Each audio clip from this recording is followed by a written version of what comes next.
Peggy 18. Hi everybody, this is Noah Hughes, Creative Director on Tomb Raider, and we're here at Crystal Dynamics. We're going to take a look at a segment of the game that's going to showcase some of our combat and high action sequences. So we can see Lara walking down these steps. She can overhear conversations from the enemies.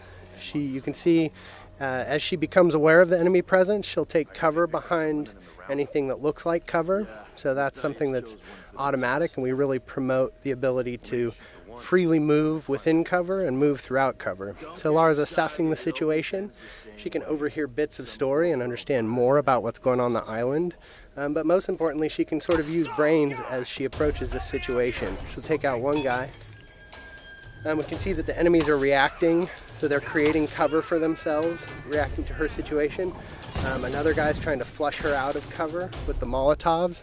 This is just an example where we really try to make the AI adapt to the situation, but also promote movement from the player so that they're not just stuck behind cover and playing sort of pop and shoot cover games. We really promote that movement. So we can see Lara approaching here. She's got her a new gear element, the rope arrow. She's able to create her own zip line. And with the shotgun and the zip line, she's now back to an area she had been before, but able to access spaces that she had never been able to get to. Are you there? I'm here, Sam. Are you okay? What do they want with me, Lara? A fire ritual? This is so fucked up. Listen, I'm coming to get you. I'm going to get you out of there. Please, please help me, Lara. I promise. I promise, Sam. Hey, she just... Oh no! Sam? No! Sam! Help me! Stay away from her, you bastard! Stay away!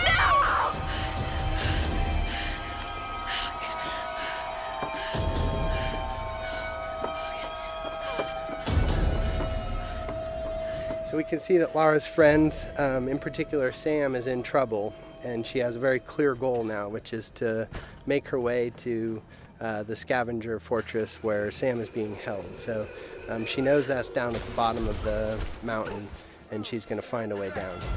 I don't know. Another part of the plane? Keep working. I'll go check it out.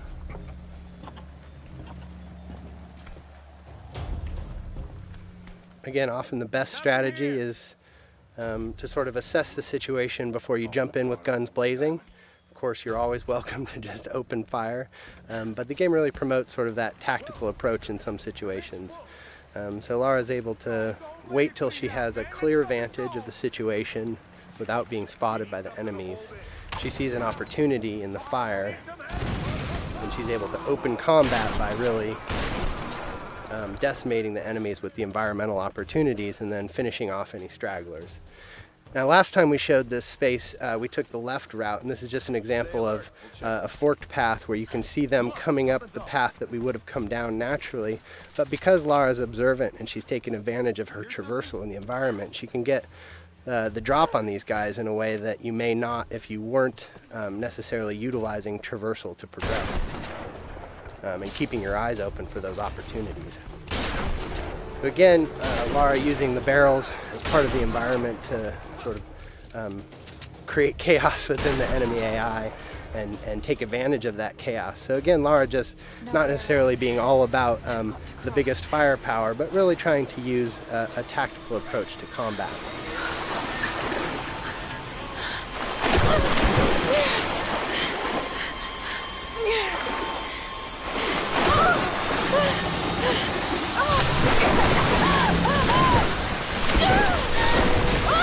As is often the case, Lara's intended path down the mountain isn't necessarily where she ends up. So we could see an example of sort of a brutal death as Lara misnavigates the situation in the flood here. And we try to create these spikes of intense moments where maybe plan A doesn't pan out and Lara's forced to deal with plan B.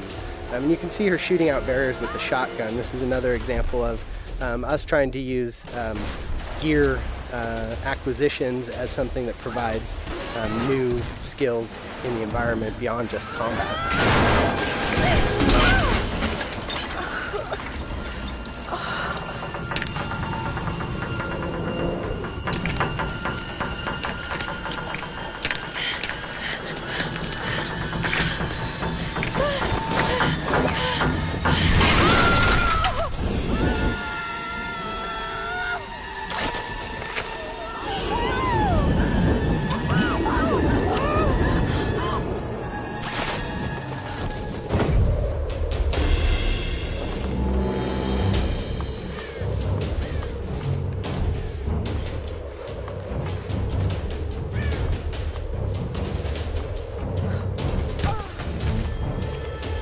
can see that Lara's been able to adapt to this turn of events and managed to find her way down the mountain, but is a little bit worse for wear, having gone through a pretty traumatic descent.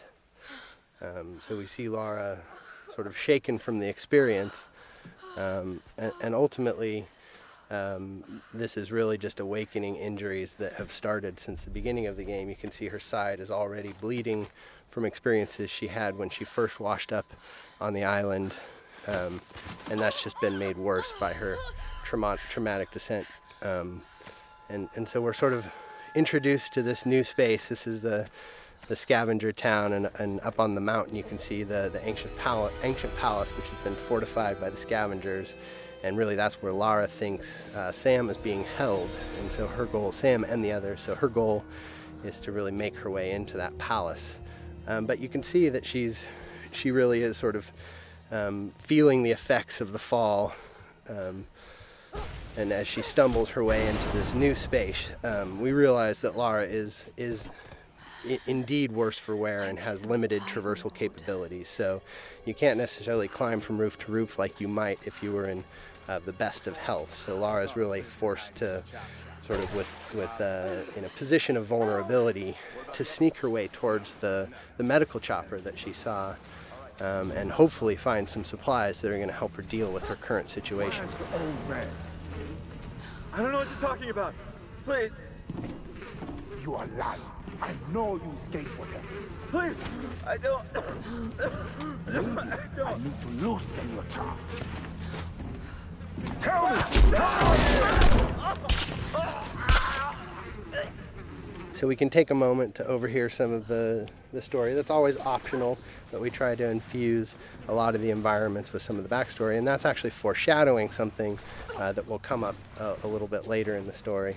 So we make our way through this grotesque tunnel, again trying to get to this medical chopper in hopes of dealing with our injuries, but really trying to take a cautious approach and stay away from these nasty scavengers.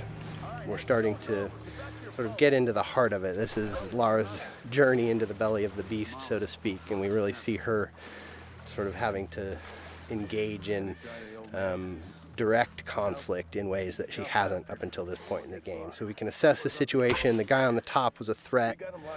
We see an opportunity with a barrel to soften up the enemies here, but this is an example of a trap where I stepped in the wrong place and ended up strung upside down, and that's us just trying to keep the player on edge. We have the enemies, the scavengers, really having a presence on the island here, almost a guerrilla approach to combat, where they sort of take advantage of their home court.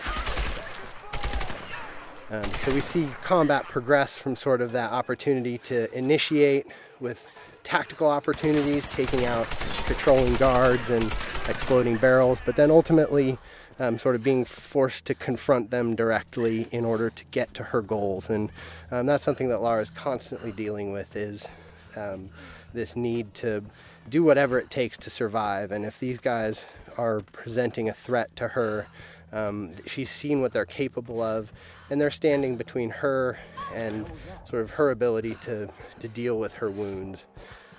So we're making use of cover in combat. Again, this is the soft cover or fluid cover system that really allows Lara to easily slide in and out of cover without really necessarily sticking in place, and celebrating that ability for Lara as a character to make use of her athleticism and movement as she takes on the combatants on the island.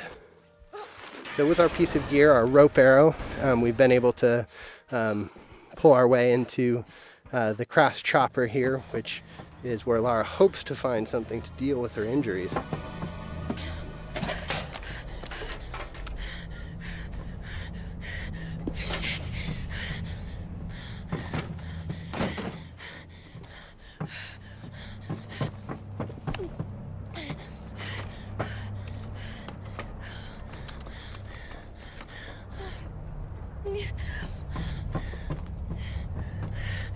Sorry. All right, thanks everybody for joining us today. Stay tuned. We'll have some more things to show you down the road, but I hope you enjoyed our traversal down the mountain into Scavenger Hub today, and some more glimpses into our combat systems.